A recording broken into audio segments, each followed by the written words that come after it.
C'est parti! Premier point, les échéances pour mettre en place vos élections. Ils sont venus nous préciser que les mandats de 2019 pouvaient être réduits d'1 an. C'était pas écrit, on se posait la question, ça a été précisé. Et puis, on se posait la question des mandats qui arrivaient à échéance au-delà de 2020. En fait, ils tombent au 31 décembre. Une fois de plus, se tient une session du Club RH cette année à Bordeaux.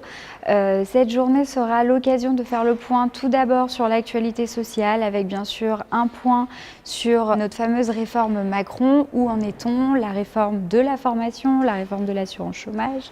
C'est un nouveau type d'accord qu'on va signer et qui va nous permettre d'imposer une nouvelle organisation du travail en temps, automatiquement des nouvelles rémunérations.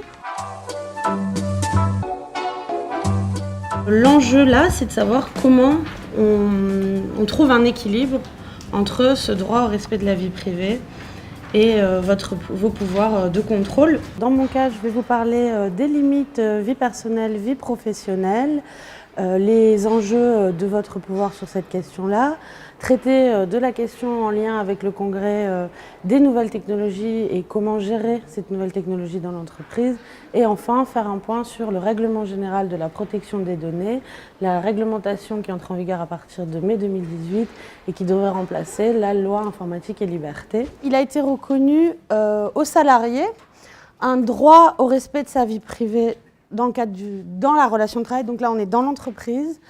Attention, évidemment, ce droit au respect de la vie privée n'est pas absolu. On en a tiré quelque chose d'adapté au droit du travail, qui est le droit au respect de l'intimité de sa vie personnelle. Sachez que le DLR organise des formations pour préparer vos entreprises à l'application de ce nouveau règlement.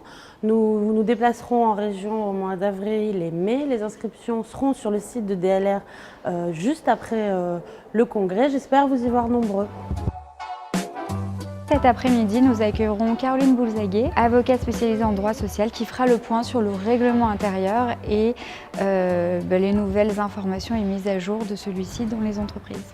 L'objet de mon intervention d'aujourd'hui, c'était de sensibiliser les adhérents sur l'harmonisation du règlement intérieur au regard des ordonnances Macron, de la loi El Khomri et de la nouvelle jurisprudence qui l'ont profondément modifié. Donc aujourd'hui, il faut vraiment harmoniser le règlement intérieur.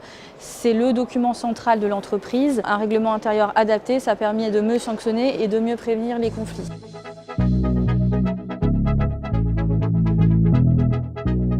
Je suis venue au club des LRH pour venir chercher des renseignements. C'est vrai qu'en entreprise, et notamment petite entreprise, on est un petit peu éloigné des sources d'informations et on a besoin d'être aidé dans nos conventions collectives, le règlement intérieur, et c'est vrai que c'est pile poil le sujet d'aujourd'hui. Je viens chaque année, j'essaye en tout cas de me rendre disponible chaque année pour participer au club des LRH. C'est un réel échange entre les homologues, donc il n'y a pas que des DRH, il y a aussi le service financier qui peut participer à ces clubs en fonction de la taille de l'entreprise. Et c'est vraiment important d'échanger. En plus, il y a une équipe vraiment sympa qui est à l'écoute et qui a toujours des réponses à nos questions, interrogations dans la gestion au quotidien.